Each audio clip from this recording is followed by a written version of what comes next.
Satu keluarga dihantui arwah bibi yang meninggal dan beranak di dalam kubur. Dia ngelewatin rumah bibi. Pas dia lewat rumah bibi, itu dia ngeliat sosok perempuan sedang menggendong anaknya. Setelah itu disamperin sama Mang Asep, ditepuk pundaknya 2 kali, tidak ada jawaban. Setelah si Mang Asep ini ngomong, "Bibi, kenapa kau nyusuin di luar?" gitu. Nggak ada jawaban dari sosok tersebut. Sampai ditepuk lagi 2 kali, sosok itu menoleh ke Mang Asep. Setelah sosok tersebut lihat Mang Asep, itu sosok tersebut itu mukanya hancur sebelah. Dari situ Mang Asep tidak lagi balik lagi ke pos ronda. Halo Sobat Buntu, Assalamualaikum. Balik lagi dengan saya, CEO Jalan Buntu. Saya mau tanya nih, di tempat kalian masih suka ada yang ngeronda nggak? Soalnya di video kali ini kita sudah kedatangan seorang narasumber yang akan menceritakan pengalaman mistisnya pada saat dia ngeronda malam. Dan langsung aja kita gas kenalan. Abang, Oke. kenalan dulu nih. Namanya siapa? Nama saya Agus Setiawan. Ih, orang mana? Orang Cengkareng. Cengkareng, tapi kayaknya kayak Sunda-Sundaan gitu ya? Emang kalau orang bilang saya kayak orang Sunda. Padahal tapi bukan, saya orang Betawi. kok serius? Asli Jakarta. Tapi orang bilang muka kita kayak orang Sunda. Begitu katanya mah. Lah tahu kita mikir nggak tahu. Oke, kita pesan minum dulu ya. Oke. Oke, Mbak. Nih, Bang Agus. Kita tuh punya sajen Jalan Buntu. Mau minum apa? Mana nih ya? Lihatnya ke bawah, jangan ke situ. Ini ini lah. Iya, ini apa gimana ya? Apa nih? Air putih ini. Yaudah. Iya, air putih aja dah. 2 ya, Mbak ya? Iya. Makasih. Bang Agus, tadi kan saya sempat denger nih ceritanya sekilas nih. Pengen tahu nih. Jadi, emang kejadiannya itu di mana sih? Kejadiannya itu di salah satu desa di Jawa Barat. Bang Agus ini ada kegiatan ronda itu untuk apa sih sebenarnya? Jadi kegiatan ronda itu untuk menjaga hewan peliharaan punya milik keluarga. Oh, maksudnya Gitu. hewan peliharaan itu apa? Kayak hewan sapi atau kambing gitu. Oh, ternak. Nah, ternak. Karena di situ sering hilang hewannya, makanya dibikin sama keluarga itu pos ronda di lokasi. Oh, gitu. nah, selama Bang Agus ngeronda nih, pengalaman mistis yang paling serem tuh kayak gimana? Jadi pas ke bagian ronda itu saya keliling sendirian. Nah pas saya ngelewatin makam itu, saya melihat sosok perempuan di atas makam tersebut. Oh. Saking rasa penasaran saya, itu saya senter dengan jelas. Pas saya senter dengan jelas, ternyata sosok tersebut adalah sosok perempuan yang sedang menggendong anaknya. Oh. Dan saya jelasin lebih dekat lagi, itu mukanya hancur sebelah. Hancur sebelah. Serem banget itu. Oke, Bang Agus, pokoknya tahan dulu ceritanya. Habis minumannya datang, kita lanjut, oke? Oke. Nah, Sobat Buntu, buat kalian nih yang penasaran banget dengan ceritanya Bang Agus pada saat ngeronda, pokoknya jangan kemana-mana, tetap di Jalan Buntu.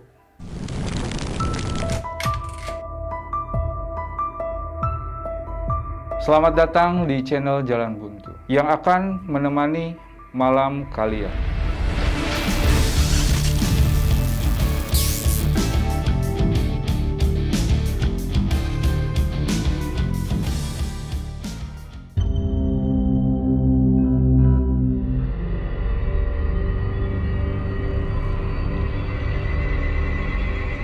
Mbak, Bang Agus, nih minumnya sudah datang. Sesuai pesanan, air putih, silahkan langsung dicobain aja.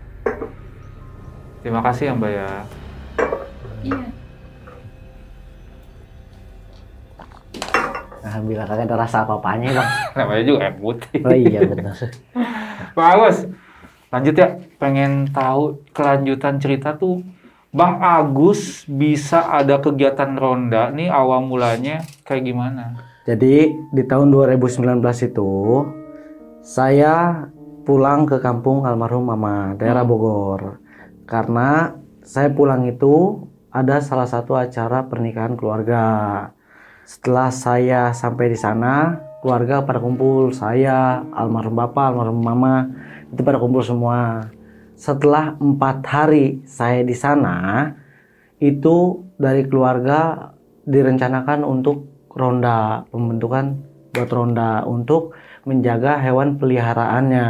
Akhirnya saya diajak sama mamang saya. Setelah saya bilang, iya mang, saya ikut. Dibuatlah bentuk ronda ini nih. Saya, Didi, Aceng. Setelah malam itu saya ronda, di jam 12 malam, itu saya ronda seperti hal biasa orang ronda lah. Saya sekeliling kandang peliharaan aja gitu. Saya balik lagi ke pos ronda itu, saya ngobrol seperti biasa sama Mang Didi, Mang Aceng. Setelah jam 2 itu, saya nyuruh Mang Didi untuk keliling, bertukeran. Setelah Mang Didi keliling, sampai Mang Didi balik ke pos ronda itu di jam 3-an. Setelah Mang Didi balik ke pos ronda itu, kita istirahat lah sejenak untuk nyeduh kopi segala macam. Si Aceng ini ngomong minta bikinin kopi. Nah, saya bikin kopi. Ceng, nanti agak setengah 4-an ya keliling gitu. Oh iya siap, kata dia gitu. Akhirnya si Aceng keliling ke sekitar kandang itu, muterin dari belakang sampai ke depannya. Kita nungguin si Aceng itu sampai di jam 4:30 subuh. Akhirnya setelah jam 5 subuh itu kita nunggu azan subuh untuk balik ke rumah. Setelah azan subuh itu tiba, kita bertiga itu memutuskan untuk balik ke rumah untuk beristirahat. Lalu untuk di malam berikutnya ini, di jam 8 itu saya Didi, Aceng. Saya di malam berikutnya itu saya ke bagian ronda ada di jam 2. Saya sampai pos ronda itu kan agak malam karena masih ada kesibukan yang lain di rumah. Yang ronda pertama itu si Didi.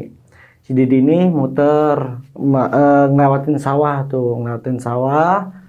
muter lagi ke kandang tersebut.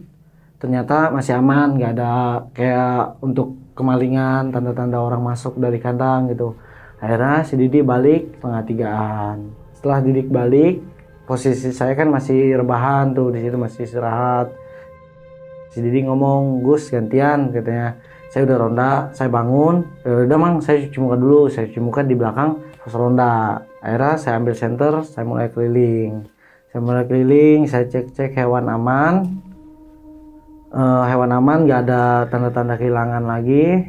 Akhirnya saya muter lagi lewat jalur belakang, lewatin sawah. Saya balik lagi pos ronda sampai di pos ronda itu jam 3 lewat. Saya nyuruh si Aceng ini untuk ronda. Ceng gantian, udah mau jam 4-an juga Ceng, tanggung tuh. Nah, akhirnya si Aceng ini setelah dia minum kopi itu, si Aceng ini muter lah minjem senter sama saya. Setelah si Aceng ini muter, sampai dia muter lah, tibalah si Aceng di pos ronda itu jam 4 lewat 4:30-an. Jam 4:30 itu kita memutuskan untuk balik karena alhamdulillah di ronda kita kedua aman, nggak ada kendala apa-apa lagi. Akhirnya kita mutusin balik. Di malam ketiganya ini saya, Didi, Asep. Saya kemalaman itu karena jemput si Mang Asep ini, karena rumah Mang Asep ini ada di atas. Setelah kita jemput Mang Asep sampai di rumahnya Ua itu jam 11 lewat 12. Setelah saya sama Mang Asep ngomong, Mang, ronda nanti sekitaran bangsa jam 12-an lah. Nah, kata Mang Asep bilang, oh iya baik siap gitu. Ya udah Mang, jangan lupa senternya bawa 2 lah, mau baterai cadangan. Akhirnya kita jalan ke pos ronda itu sekitar jam 12 lewat 30 menit. Kita jalan ronda sampai di pos ronda itu jam 1 kurang. Saya suruh Asep ini untuk muter keliling ronda. Mang Asep ini muter lewat belakang dan lewat sawah. Dia ngelewatin rumah Bibi. Pas dia lewat rumah Bibi, itu dia ngeliat sosok perempuan sedang menggendong anaknya. Setelah itu disamperin sama Mang Asep, ditepuk pundaknya, 2 kali tidak ada jawaban. Setelah si Mang Asep ini ngomong, Bibi kenapa kau nyusuin di luar gitu. Nggak ada jawaban dari sosok tersebut. Sampai ditepuk lagi 2 kali, sosok itu menoleh ke Mang Asep. Setelah sosok tersebut lihat Mang Asep, itu sosok tersebut itu mukanya hancur sebelah. Dari situ Mang Asep tidak lagi balik lagi ke pos ronda, tapi dia langsung balik ke rumahnya. Akhirnya di situ saya sama Mang Didi di pos ronda itu, saya nungguin. Saya berbicara sama Mang Didi, Mang kok si Asep gak balik lagi, apa kita samperin gitu kan. Setelah kita udah punya rencana, kita sampai nunggu jam 3-an. Setelah sampai jam 3, itu kita cari Mang Asep ini keliling daerah sekitar kandang. Ternyata nggak ada. Akhirnya kita mutusin untuk telepon anaknya Mang Asep. Ternyata Mang Asep itu udah balik di rumah.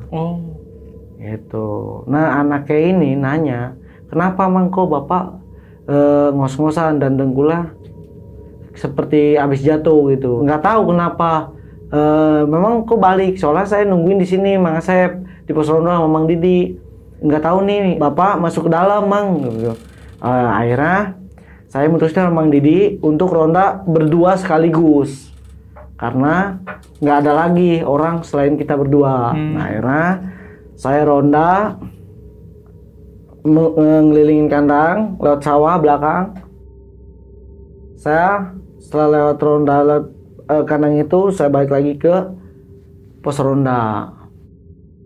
Sampai di pos ronda itu, saya setelah keliling itu sampai di pos ronda itu sekitar 3:30.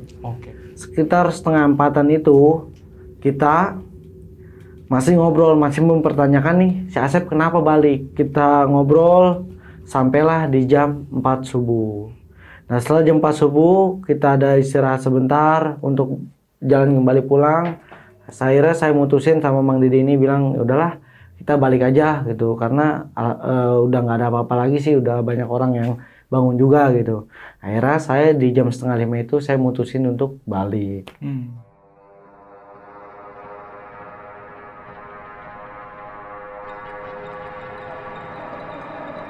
Ronda lah di malam keempat ini. Yang ronda itu kan saya, RT, Mang Didi, sama Irfan. Nah Irfan ini ponakannya dari Mang Asep. Setelah itu saya suruh Irfan ini samper Mang Didi. Mang Didi ini ternyata disamper itu suruh nyamper Pak RT. Ketiganya udah dateng, kita berangkat ke pos ronda. Pos ronda itu kita sampai di pos ronda itu sekitar jam 9:30-an lah. Sampai di pos ronda kita ngobrol. Nah akhirnya saya keingetan nih. Saya tanyain sama si Irfan keadaan Mang Asep. Pan, gimana keadaan Mang Asep? Udah mendingan apa belum? Masih meriang Mang. Oh tapi udah dibawa berobat belum? Udah, semuanya udah dibawa berobat, dicek juga nggak ada apa-apa. Oh ya udahlah syukur. Nah akhirnya pertanyaan tersebut itu nggak saya perpanjang.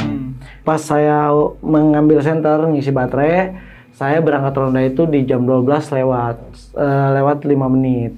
Saya muter seperti biasa ngelewatin kandang, saya muter lagi lewatin kandang, saya lewat sawah. Saya muter lewat makam. Saya lewat makam itu dari depan menuju pintu belakang.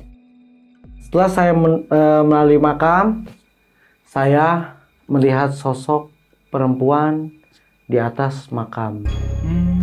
Akhirnya karena saya bawa senter, rasa penasaran saya itu saya tegesin sosok tersebut. Saya senter, saya tegesin, ternyata sosok tersebut itu adalah sosok perempuan sedang menggendong anaknya. Saya lihat mukanya, itu mukanya hancur sebelah. Waduh. Itu saya dari situ langsung lari menuju pos ronda. Itu saya sampai di pos ronda itu 1:30-an. Pak RT sama Mang Didi nih langsung nanya. Mang Didi ini ngeliat muka saya tuh udah agak pucat. Makanya saya langsung dikasih minum sama Mang Didi. Saya setelah dikasih minum, saya diusapin muka saya baru bisa cerita.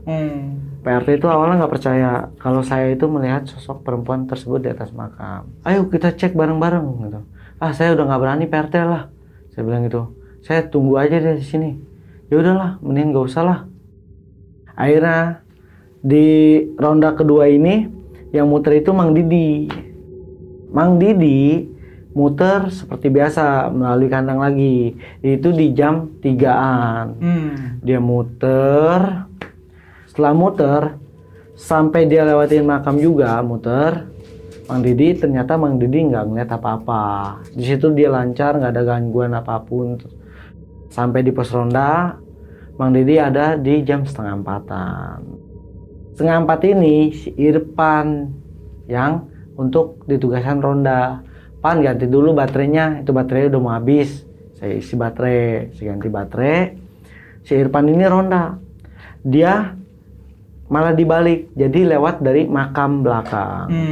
Dia keliling seperti biasa, dia sampai balik ke pos ronda itu jam 4 lewat 10 menitan. Nah akhirnya saya sambil nunggu jam subuh seperti biasa lagi untuk balik rumah masing-masing. Nah akhirnya kita setelah azan subuh kita baru balik. Di malam berikutnya saya ronda lagi bersama Irfan, saya sama Mang Didi, itu bertiga. Sampai di pos ronda itu 11:30-an. Setelah sampai 11:30-an di pos ronda itu, kita ronda seperti biasa. Dia keliling, alhamdulillah ronda kelima itu tidak ada terjadi apa-apa. Kita ngobrol sampai jam 5 subuh itu, seperti biasa ngobrol. Akhirnya tibalah waktunya subuh, kita balik ke rumah masing-masing. Nah, hari ke-6 ini saya ronda, saya Mang Asep sama Aceng. Saya jemput Mang Asep itu di rumahnya. Nah ternyata dipakai kursi roda. Akhirnya Mang Asep saya dorong ke bawah, saya taikin ke motor itu, dan kursi roda saya taruh depan. Saya bawa Mang Asep itu ke pos ronda. Sampai di pos ronda itu kita di jam 1. Kita kan masih bingung nih sistem cara rondanya gimana nih, karena Mang Asep ini masih pakai kursi roda. Ronda dibagi pertama ini si Aceng muter lewat belakang, ngelewatin kandang, cuman dia nggak ngecek kan. Nah si Aceng ini emang orang rada licik, karena kan kita setiap ronda itu kan kita selalu ngecek hewan masih aman apa enggaknya, ada yang hilang apa enggaknya. Nah dia muter lewat sawah, lewat sawah, muter. Dia udah sampai di pos ronda lagi itu jam 2:30-an. Di 2:30-an ini saya bagian ronda kedua. Saya nyari senter saya nih. Saya tanya sama si Mang Asep, saya ronda dulu ya, jangan kemana-mana. Kalau mau apa-apa minta tolong sama si Aceng. Oh iya Gus. Saya ronda, saya ngecek seperti biasa hewan peliharaannya, ternyata masih aman juga. Ketika saya mau muter lewat depan, itu hawanya udah mulai gak enak. Ini dari belakang nih, udah aroma tuh mulai gak enak lah. Pada berdiri semua nih. Ini saya dalam hati saya, mudah-mudahan sih gak ada apa-apa lah dalam hati saya kan. Setelah saya tengok kanan kiri, saya tengok muter ke kanan, saya muter. Ternyata saya tertuju sama makam yang satu ini. Dan saya senter, itu ngeluarin cairan. Nah saya deketin, ternyata saya senter lebih jelas lagi, ternyata itu darah. Pas saya jalan langkah, itu darah itu nyembur dari belakang nisannya ini. Di situ saya nggak bisa lari sama sekali, saya nggak bisa gerak sama sekali, dan saya bisa keluar itu saya jalan jongkok, saking gak kuatnya lari. Akhirnya saya berusaha untuk keluar dari makam tersebut. Akhirnya pas sampai pintu keluar saya baru bisa lari. Setelah sampai di pos ronda, saya pas sampai di pos ronda itu saya 3:30-an. Saya pas sampai pos ronda itu berusaha tidak panik, karena saya memikirkan Mang Asep ini pakai kursi roda. Setelah saya memikirkan nih gimana nih Mang Asep supaya bisa jadi jadwal ikut ronda. Gimana ya Mang Asep? Oh saya bisa kok sendiri gitu. Janganlah kalau sendiri, saya juga ngeri. Akhirnya Mang Asep itu saya putusin jangan ronda. Saya di pos ronda itu sampai di jam 4 itu kita masih ngobrol seperti biasa. Dan saya menemuin nisan berdarah itu nggak cerita dengan si Aceng atau Mang Asep. Tuh, akhirnya saya simpan sendiri. Sampailah jam 5 subuh tiba, akhirnya saya sama Mang Aceng itu nganter Mang Asep ke rumahnya. Setelah saya nganterin Mang Asep, kita balik ke rumah masing-masing.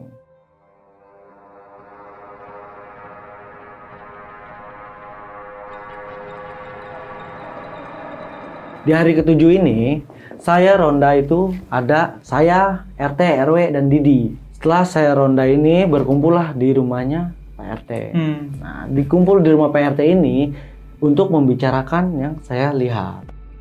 Pak RT, bisa nggak Pak RT ronda ini dibikin berempatan? Gitu. Nggak, coba aja tanya Pak RW. Pak RW mau nggak ikut ronda? Kalau Pak RW mau, nggak apa-apa. Kita ronda berempat sama Didi. Didi awalnya nggak setuju karena kita ronda berempat, awalnya kan harus bertiga. Nggak apa-apa Mang, daripada kita ronda begitu terus. Ya kan kalau berempat kita berdua bareng lumayan. Nah, akhirnya saya samper PRW, ayo ronda mau gak? Oh boleh kata PRW. Akhirnya sampai di pos ronda itu jam 12 malam.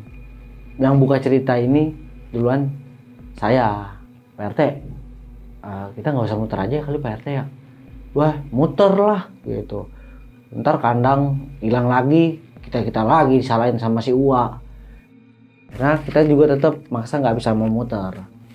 Akhirnya nggak usah lah, biarin si Uwa marah-marah juga lah, udah amat ah. Yang penting saya mau cerita nih sama Pak RT sama Pak RW. Akhirnya saya cerita Pak RT, Pak RW, sama Mang Didi nih. Kemarin tahu gak Pak RT, saya ronda di jam 3 Pak RT, itu saya ngeliat salah satu makam ngeluarin darah Pak RT. Ah yang bener Pak RT, saya kasih unjuk makamnya, mau nggak Pak RT? Akhirnya Pak RW yang ngomong duluan, ayo samperin lah, tanggung nih udah jam 2, percuma kita ngobrol begini-begini gak ada gunanya. Samperin lah di jam 2 itu.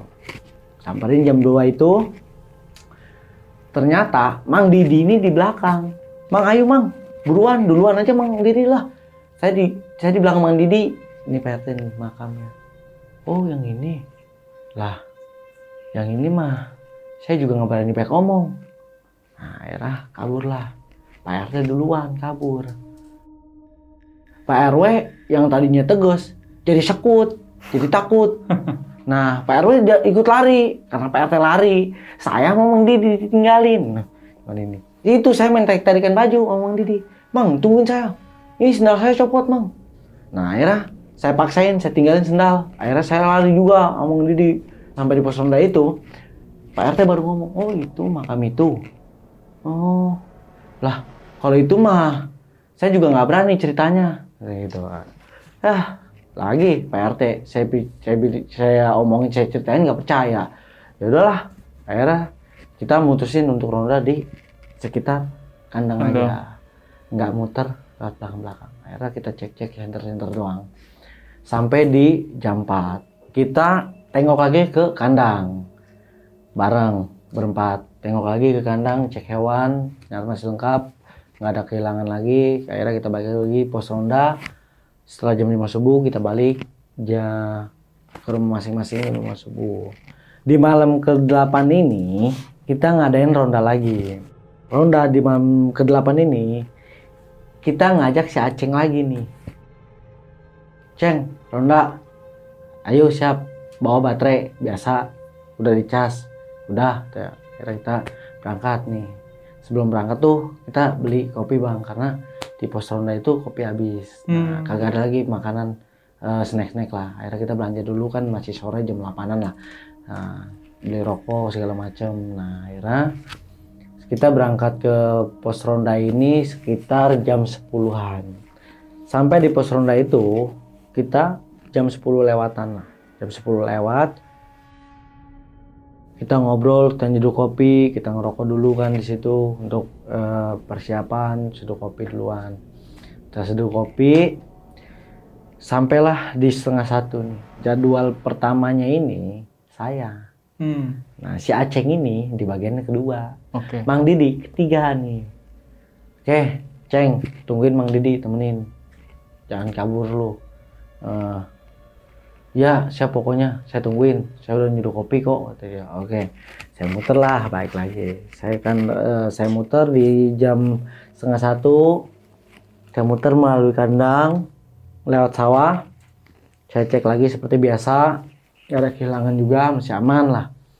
Bangsa setengah jaman saya di kandang nungguin untuk ngecek hewannya.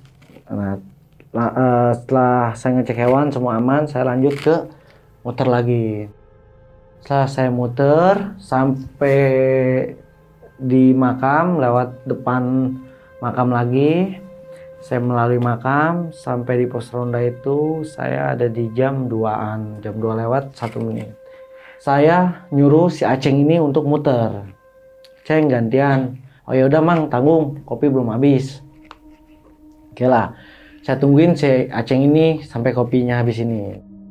Setelah sampai kopinya dia habis, ternyata dia berangkat di pos ronda, dari pos ronda itu jam 2 lewat 45. Dari jam 2.45 itu dia mulai muter. Ternyata si Aceng ini muter ngelewatin kandang, ngelewatin sawah juga. Setelah dia lewatin sawah, ternyata dia sampai lewatin sawah, dia balik ke rumahnya. Saya sama Mang Didi ini nungguin Mang Aceng untuk balik ke pos ronda. Nah, setelah sampai pos ronda, loh, kok Mang Aceng balik-balik ya? Saya bilang gitu. Lah, aduh, jangan-jangan bener nih, emang bocah curang nih. Kayak gini diajakin, besok-besok nggak usah diajakin lagi kali ya. Nah, akhirnya saya sama Mang Didi mutusin di jam 3 lewat itu, setengah 4. Udah Mang, kita ronda lagi aja yuk, saya temenin deh. Daripada saya di sini sendiri, terus saya iseng. Nah, akhirnya saya ronda berdua sama Mang Didi. Akhirnya saya sama Mang Didi ini muter lewat belakang kandang. Saya agak lama tuh di belakang kandang itu sekitar setengah jaman. Nah, setengah jam ini nih saya ngecek-ngecek makanannya juga kan, karena takut ada yang habis. Nah, akhirnya saya ngecek, ternyata aman semua makanan, nggak ada yang berkurang. Nah, akhirnya saya muter balik lagi ke jalan sawah belakang. Nah, saya jalan sawah belakang, saya ngelewatin rumah bibi saya. Saya cek sendala, ternyata ada si Aceng balik, bener. Saya bilang gitu, wah bener Mang, balik si Aceng. Ah, kurang ajar emang tuh anak. Akhirnya setelah saya ngeliatin sendal itu, saya jalanlah ke arah makam lewat gang sampai ke rumah si Aceng, lewat rumah bibi kan. Nah, saya muter lewat samping gang menuju makam depan. Akhirnya saya tutup lagi pintu gerbang. Akhirnya saya sampai di pos ronda itu, saya ngobrol berdua. Nggak terasa waktu sudah sampai tibanya subuh. Nah, akhirnya saya sama Mang Didi itu balik cuman berdua. Saya istirahat.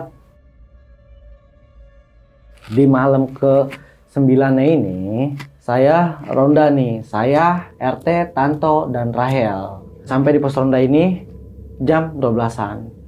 Nah, akhirnya saya ronda seperti biasa sampai ketemunya jam 5 subuh. Nah, akhirnya di jam 5 subuh juga kita aman, semua kandang nggak ada kejadian apa-apa. Saya balik ke rumah masing-masing semua. Di malam ke-10-nya ini saya ronda lagi. Saya, Asep, Ijal, Aceng. Nah, Aceng ini karena kemarin balik itu saya omongin, Ceng, kalau lu balik lagi, saya bilang, saya nggak bakal ajak ronda lagi, Ceng. Saya bilang itu. Malas saya, kamu tuh curang, saya bilang itu. Saya mau sama Mang Didi loh, kamu tinggalin, saya bilang gitu. Parah Ceng, kamu mah orang nggak mikirin kawan gitu. Saudara bukannya? Saya mah nggak, emang saudara, cuman saya ngomong nggak mikirin kawan sama sekali. Maksudnya kawan itu emang masih satu saudara gitu. Cuman dalam bahasa sayanya aja gitu. Nggak mikirin kawan sama sekali Ceng gitu. Main tinggalin aja kayak gitu. Orang kalau mau balik bilang, saya bilang gitu. Nah, akhirnya saya ronda lah. Nah, di malam ke-10, di malam itu saya ronda kan. Seperti biasalah ronda, nggak ada kejadian apa-apa. Saya cek kandang juga aman semuanya. Nah, akhirnya saya balik lagi ke pos ronda, semuanya kita ngobrol lagi seperti biasa. Nah, sampai tibanya itu subuh sekitar jam 5 lewat. Nah, akhirnya kita balik, kita istirahat semuanya. Di malam ke-11-nya ini, mau ronda ini, saya dapat telepon di siang harinya dari si Mang Asep. Cerita bahwa si Asep ini melihat sosok Bibi Nah, sampai di situ si Asep ini disampaikan sama bibi ini untuk minta tolong digali makamnya ini karena bibi ini melahirkan di dalam kubur. Gitu. Si Asep ini cerita sama saya, dia disampaikannya sama sosok bibi ini seperti itu. Nah, akhirnya saya mutusin untuk simpen ceritanya dulu, jangan diceritain ke siapa-siapa. Nantilah di waktu malam hari itu kita baru cerita semuanya. Sampailah tiba malam ini kita ronda. Nah, itu yang ronda itu kita panggilin semuanya, RT, RW, Didi, Aceng, Ija, dan sama Mang Asep. Nah, itu kita jemput lagi Mang Asep di rumahnya karena Mang Asep itu masih pakai kursi roda karena dia masih sakit. Nah, kita jemput Mang Asep ini dari atas ke bawah itu lumayan jaraknya. Nah, setelah kita jemput Mang Asep sampai di pos ronda itu jam 11-an malam. Saya suruh Asep itu buka cerita semuanya mumpung ada si Aceng. Ceng, saya bilang jangan marah Ceng. Ini cerita ini si Asep ini benar kenyataan. Saya bilang itu. Nggak ada sama sekali, nggak ada bohong-bohongan sama sekali. Ya udah silakan cerita gitu. Nah, si Asep ini cerita. Awalnya ini dia cerita udah mulai kagak enak nih. Takutnya si Acengnya ini kagak terima bahwa diceritain almarhum ibunya. Terus akhirnya saya bilang nggak apa-apa Asep, cerita aja, ada saya bilang gitu. Nanti saya bantu untuk si Aceng ini. Nah, akhirnya si Asep ini cerita, Ceng, sebenarnya saya sakit gini bukan karena saya meriang, tapi karena emang saya melihat sosok almarhum di depan rumah. Itu di depan rumah kamu katanya gitu. Tapi saya lihat almarhum itu udah ngegendong anak bayi. Itu cuman pas saya tepuk pundaknya itu, Ceng, almarhum ini mukanya hancur, Ceng, sebelah. Tuh. Si Aceng ini keburu emosi karena si Aceng ini anaknya. Nah, si Mang Ijal ini nggak apa yang diceritain dulu nih sama si Asep. Nah, lu yang bener, jangan asal kata-kata aja lu. Bener, Ceng, demi Allah saya ngelihat sosok almarhum gitu. Nah, akhirnya si Aceng ini cerita, dijelasin di situ juga sama bapaknya. Pak, bapak ngerti gak apa yang diceritain sama si Asep? Ini si Asep nih ngelihat almarhum ibu, katanya gitu. Sep, lu jangan nyada-ngada lu. Lu di mana ngeliat? Bener, Mang Ijal, saya ngelihat di depan rumah Mang Ijal lagi ngedong anak bayi. Gitu. Cuman pas saya lihat itu sosok almarhum itu hancur sebelah mukanya. Kamu bohong, saya nggak percaya. Wah, akhirnya saking situ nggak percaya. Akhirnya kita berdebat itu sampai di jam 3 subuh. Jam 3 subuh itu kita jadwalin tetap harus ronda. Akhirnya orang dua ini balik. Si Aceng sama Mang Ijal ini balik. Nggak ada kata-kata permisi sama sekali. Balik. Dengan muka raut yang akhirnya saya sama Mang Asep ini bertanya-tanya. Apa nanti saya kena salah? Nggak, Nang, Mas Asep ada saya. Nah, akhirnya saya tetap ronda di pos ronda itu diem, saya nggak muter karena saya jagain Mang Asep. Mang Asep ini kan nggak bisa ronda muter kan. Akhirnya saya nungguin sampai tibanya waktunya subuh. Sampai akhirnya kita rencana saya PRT gimana PRT? Apa kita tunggu sampai matahari terbit? Itu baru kita jelasin lagi ke suaminya almarhum bibi saya gitu. Ya udah, kalau emang itu baiknya kita tunggu sampai matahari terbit aja. Nah, sampai air matahari terbit sampai ke rumahnya. Akhirnya alhamdulillah Mang Ijal sama Aceng ini udah reda lah emosinya. Akhirnya kita ceritain lagi. Akhirnya si Aceng ini minta maaf sama Mang Asep karena Mang Asep ini nggak kita anterin lagi, suruh nginep di rumah bibi. Nah, akhirnya kita ceritain lagi. Akhirnya si Aceng ini reda emosinya, nggak emosi. Mang Ijala juga nggak emosi. Akhirnya kalau emang benar Mang Asep melihat istri saya menggendong bayi, saya minta buktinya, kata gitu. Nah akhirnya kita mutusin nih untuk ngecek ke makamnya. Agak siangan dikit di jam 8 pagi ini, kita manggil tetangga sebelah yang tukang gali kuburan ini. Nah, Mang Isap. Nah, ini tukang gali kubur ini namanya Mang Isap. Mang Isap, boleh minta tolong nggak? Kenapa? Ada yang meninggal lagi? Enggak, Mang. Ini cuma minta tolong. Ini urusan keluarga besar sih gitu. Lah, kok saya dibawa-bawa gitu? Enggak, karena kita selama nungguin ronda ini ada kejanggalan yang kurang enak. Akhirnya Mang Isap datang sambil bawa pacul. Nah, Mang Isap siap gak untuk gali kuburan lagi? Gali kuburan siapa? Ini bibi saya, Bi Neneng. Nah, si suaminya harus tanda tangan dulu, jangan ada keributan apa-apa. Akhirnya tanda tangan untuk selesaiin semuanya, kita salaman semuanya, deal, kita berangkat ke makam di jam 9 pagi. Setelah sampai jam 9 pagi kita jalan ke makam itu, sampai di makam itu jam 10. Jam 10 itu kita ke makam nggak lewat depan, lewat belakang karena biar cepet lah. Sampai di makam itu kita ada di jam 10. Akhirnya saya yang bantu Mang Isap ini untuk gali kubur. Nah, sampai di gali kubur, saya yang turun, saya, Aceng sama Mang Ijal. Saya awalnya di bagian pala. Sampai saya di bagian pala itu, saya buka, tutup papan dinding harinya. Itu pas saya buka itu, jenazahnya itu udah membengkak di bagian perutnya. Pas saya mau buka kain kapannya, ini yang bikin sosok almarhum tersebut itu borok itu ternyata di sini kulitnya ngelupas. Di sini separuh. Dan di sini nggak ngelupas, tapi di bagian sini ngelupas. Duh, gimana nih, Mang? Kulitnya ngikut. Ya udahlah, paksain aja lah, mau nggak mau. Nah, akhirnya saya putusin untuk maksain untuk saya buka kain kapannya. Saya tukar tempat nih, karena saya nggak sanggup ngelihat muka si almarhum ini, sosok jenazahnya ini. Saya di bagian tengah, suaminya di bagian depan, nah anaknya di bagian kaki. Setelah mau dibalikin ini, saya megang di perutnya ini, udah agak-agak lendir. Cuman saya lendir itu, saya kayak megang salah satu sikut. Saya balikin begitu kok, kayak perasaan saya kayak nyinggul sikut.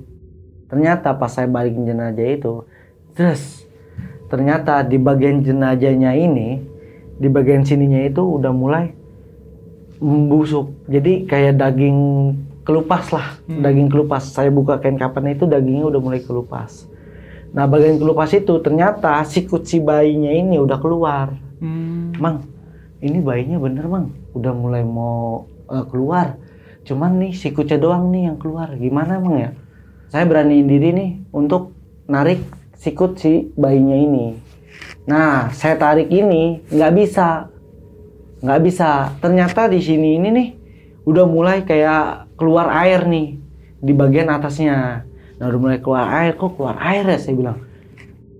Ternyata itu minyak dari si almarhum, minyak dari tubuhnya. Akhirnya saya tarik, nggak bisa, mau nggak mau saya izin. Bang ini kalau saya paksain aja gimana ya? Kalau dipaksain si tangan bayinya aman nggak? Ya mungkin sih aman sih Mang, saya bilang gitu. Akhirnya Mang Ijal ini ngebantu saya untuk nitil-nitil yang kulit yang busuk itu. Kulit busuk ini. Nah kulit busuknya itu diusap kayak dilus-lus lah supaya biar agak pada turun ke bawah dikit. Nah akhirnya udah mulai kelihatan tulang rusuk ibunya nih. Kepala bayinya itu masih di dalam. Nah yang keluar ini bungkuk ini badan si bayi. Nah ketika mau ditarik itu ternyata agak ada bunyi kayak patahan kayu lah gitu. Emang kalau patahan kayu kan gede, jadi cuman tuk gitu doang. Patah nih jangan-jangan tangannya. dicek tangannya masih ngebengkak karena si bayinya ini udah beku. Nah udah kaku lah tangannya. Nah ternyata pas ditarik itu si bayi ini di sini ada luka sampai sini, sampai tenggorokannya ini. Ternyata itu ketusuk sama tulang rusuknya si ibunya gitu. Nah akhirnya sampai kita akalin, akhirnya bisalah keambil si bayinya ini. Nah sampai si bayinya ini keambil, akhirnya kita mandiin di depan makam ibunya. Akhirnya kita mandiin di makam ibunya, kita mandiin semuanya, kita sempurnain si bayinya ini, kita kapanin, kita sholatin di situ juga. Akhirnya kita balikin lagi ke pelukan ibunya. Di jam 11 kita kelar mandiin dan sholatin si bayinya ini. Kita balikin lagi ke pelukan ibunya. Jadi kita naruhnya itu si ibunya udah dimiringin lagi, kita udah baru kita bayinya taruh di atas si almarhumnya. Nah karena si almarhumnya ini kan kainnya itu kan udah mulai banyak belatung ya, udah banyak belatung. Akhirnya kita dibalik, jadi kita kain kapan baru kita tutupin lagi, cuman nggak dibungkus lagi ya, ditutupin doang. Nah itu saya suruh ngecek si Aceng, cek kakinya, saya bilang gitu. Ternyata pas saya cek suruh si Aceng itu, saya cek kakinya, ternyata jempol kakinya doang yang keluar. Nah ternyata ada salah satu tali kain kapannya itu yang masih ngikat mati gitu. Pan sebelumnya saya suruh lihat, cek lagi untuk ini untuk dibuka kain kapan semua.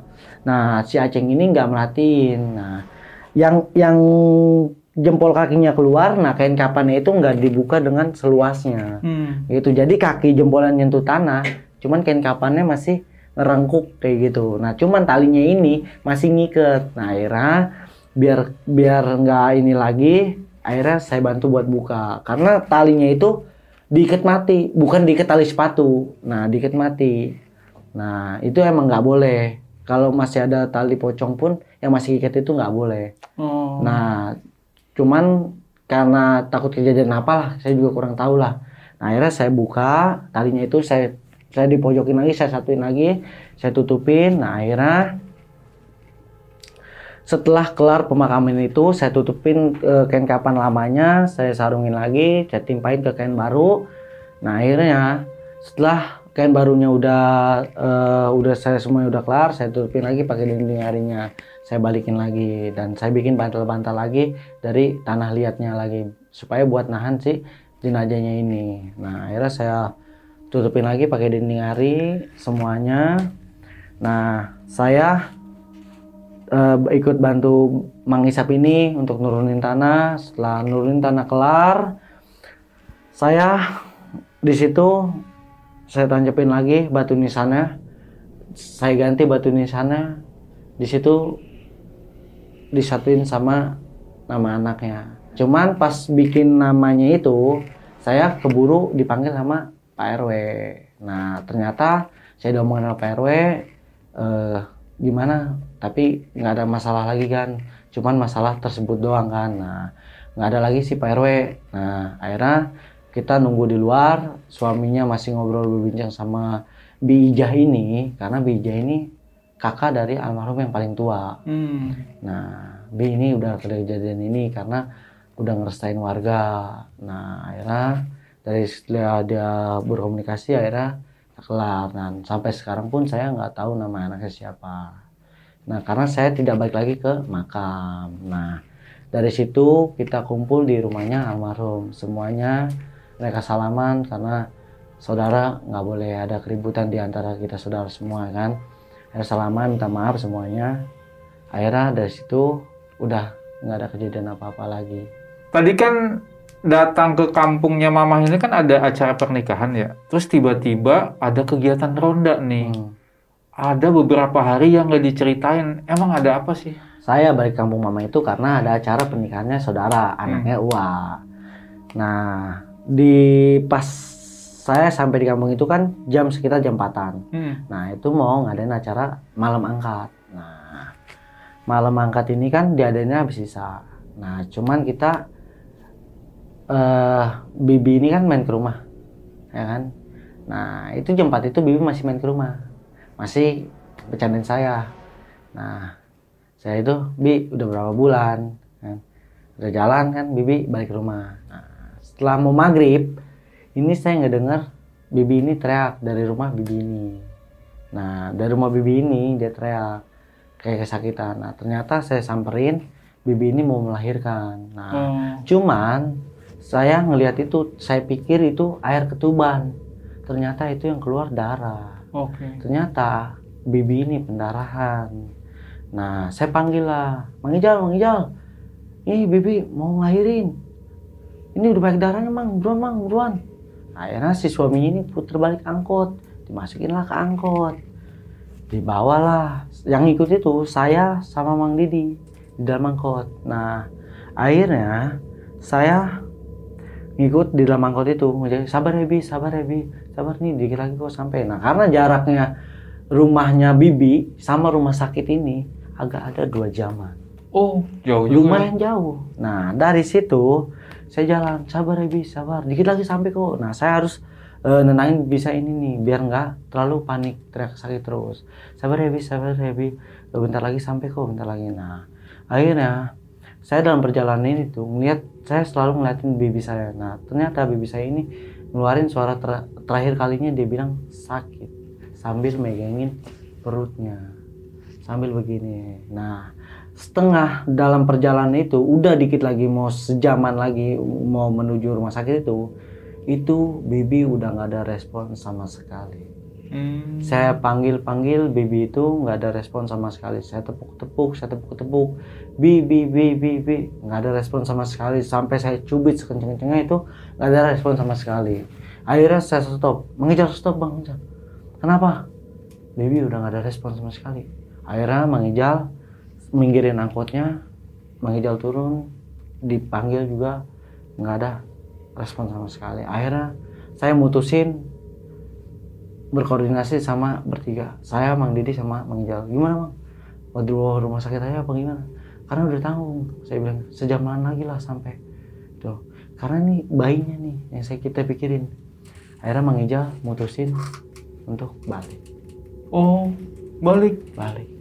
Kita dari situ udah nggak banyak ngomong lagi. Udah akhirnya kita putar balik. Saya selama jalan perjalanan itu saya pikir Bibi ini tangannya masih layu, ternyata udah kaku jenazahnya ini. Nah kaku sampai dalam perjalanan saya dikit lagi sampai. Pas sudah sampai, bertiga nih masih bingung untuk mengeluarkan si jenazahnya ini, karena jenazahnya ini tinggi Bang. Si almarhum ini postur badannya tinggi. Nah akhirnya karena kaku badannya ini, akhirnya kita mutusin untuk kepalanya duluan. Kita keluar ini kan dari angkot nih, nggak jauh nih belakang rumahnya nih. Kalau kita lewat depan itu lewatin gang belok. Nah kita akhirnya mutusin lewat pintu dapur. Nah pintu dapur nih lurus, nggak ada liku-liku sama sekali. Itu lurus sampai ke ruang tamu, karena kamarnya anaknya sama almarhum ini madepnya ke sini. Jadi ini dibikin lorong sama Mang Ijal tuh. Nah akhirnya saya bawa sosok almarhum. Nah ternyata almarhum itu masih ngeluarin darah dari perutnya. Jadi Mang Ijal ini mau mastiin si kondisi bayinya mau masih hidup apa enggaknya. Nah karena rumah bidan ini kan deket dari rumah Bibi kan. Nah Mang Ijal ini ke rumah Bibi. Nah karena Bang si bidan ini baru ada di rumah itu jam habis maghrib. Karena sebelum habis maghrib ini bidan ini tugas di rumah sakit yang jaraknya 2 jam. Yang rumah sakit yang mau kita samperin. Yang tadi pakai angkot. Iya, gitu. Nah akhirnya bidan ini dipanggil karena habis maghrib ini kan dia udah ada di rumah. Akhirnya bidan ini ngambil alat semuanya untuk mengecek si bayinya. Akhirnya kita tungguin bidan ini sampai di rumah Mamang ini. Sampailah bidan itu sampai jam 6:30 di rumahnya Mamang. Nah akhirnya dicek sama bidannya dari bagian samping, perut, samping kanan kiri, atas, sama pernapasan ibunya gitu. Ternyata bayinya ini udah kehabisan darah juga karena si mamanya ini udah kehabisan oksigen duluan waktu dalam perjalanan untuk balik ke rumah gitu. Nah setelah dari pengecekan bidannya itu, bidannya balik, nah akhirnya kita rundingan. Ternyata almarhum ini mau dimakamin besok pagi, di pagi hari. Nah di pagi hari itu kita udah beres-beres semuanya, segala tempayan kita siapin untuk alat pemandiannya, dan untuk pemandi jenazah kita panggil semuanya. Dan akhirnya kita kelar jam 8 itu kita udah kelar mandiin jenazah. Nah akhirnya kita bawa masuk ke dalam. Akhirnya kita bungkus almarhum ini pakai kain kafan, semuanya udah jadi. Kita bawa ke musola terdekat, akhirnya kita sholatin, kita bopong bareng-bareng untuk jalan ke makam. Nah sampai di makam itu kita jam 10 pagi, kita turunin lah jenazahnya saya, Mang Ijal sama si Aceng. Saya turunin, saya di bagian kaki, si Aceng di bagian tengah, dan suaminya di bagian pala. Nah akhirnya saya turunin, saya lepas itu tali itu, saya pikir udah lepas, ternyata masih ngikat kayak tali sepatu. Nah karena yang ngikat tali kain kapan itu bukan saya, dari si pemandi jenazahnya ini. Nah itu sebabnya. Nah dari situ akhirnya saya buka, nah saya tempelin kakinya lagi ke tanah. Nah akhirnya saya tutupin dinding hari semuanya. Akhirnya kelar pemakaman, kita doa bareng semuanya di makamnya itu. Nah akhirnya kita kelar makam itu jam 1 siangan lah, jam 1 siangan. Akhirnya kita balik bareng-bareng sampai di rumah almarhum. Kita ngopi, ngobrol biasa. Nah sore ini kita ngundang nih, saya sama Mang Didi ngundang karena ada acara mau malam angkatnya saudara. Nah akhirnya kita ngundang, kelar ngundang. Nah pas nih malam 1 harinya si almarhum, akhirnya kita rundingin sama keluarga. Suaminya kan dia diajak, masih rasa duka lah. Wah apa malam angkatnya disatuin aja sama almarhum bibi gitu. Karena malam 1 harinya sih wah gitu. Oh ya udahlah gak apa-apa. Akhirnya di malam 1-nya hari itu kita tahlil barengin sama malam 1 harinya si almarhum. Nah akhirnya setelah kita tahlil itu, angkotnya kan masih di situ. Nah kata si suaminya ini udah dibersihin. Nah kata saya ya udah kalau dibersihin. Nah, akhirnya saya kan nyusun meja untuk besok acara. Nah setelah nyusun meja itu, Mang Didi setelah nyusun meja di situ itu ngedengar suara nangis di angkotnya. Nah dicek suara nangis itu saya nggak dengar, cuman Mang Didi ini manggil saya, Gus sini dah, kamu ngedenger gak? Ngedenger apa Mang? Ngedenger suara orang nangis kayak gitu. Ah enggak Mang, saya nggak dengar, kayak itu dari angkot sini gitu. Nah akhirnya saya sama Mang Didi itu rasa penasaran, saya muter lewat pintu belakang nih, lewat belakang angkot ini. Nah Mang Didi ngeliat itu ada yang ngalir dari dalam angkot untuk keluar. Itu oli ya Gus gitu. Ih nggak tahu Mang, masa oli keluar dari situ ngalir tuh.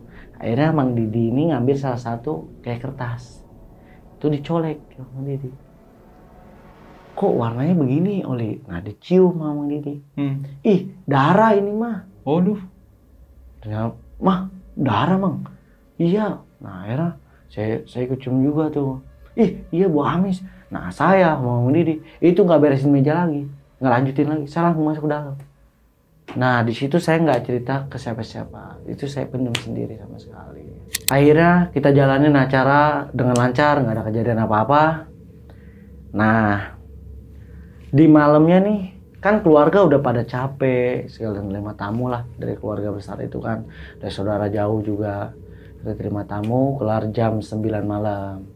Saya sama Mang Didi yang beresin meja bagiannya lagi. Bangku udah duluan dari jam 8. Nah, meja ini tanggung kata saya, Mang, jam 9 aja biar kita bisa sholat langsung. Nah, saya lagi beresin meja, baru meja mau diginiin, itu saya ngedenger jelas suara tangisan bayi dalam angkot itu. Dari tangisan bayi itu. Pas saya mau gini, balikin meja, naruh meja berdiri gini. Nah, kan kaki si besinya masih di situ. Saya taruh mejanya. Saya langsung ngomong sama Mang Didi. Dan ternyata Mang Didi, bukan saya yang ngedenger juga. Ternyata Mang Didi juga ngedenger. Mang ngedenger suara tangisan bayi kan. Nah, ngedenger katanya. Dari mana ya Gus? Dari perasaan di sini nggak ada yang bawa anak bayi dah. Duh Mang, apa jangan-jangan dari angkot lagi Mang? Wah nggak mungkin, masa dari angkot terus? Bener Mang, kayaknya dari angkot lagi. Yaudah, kita taruh dulu nih meja, taruh meja.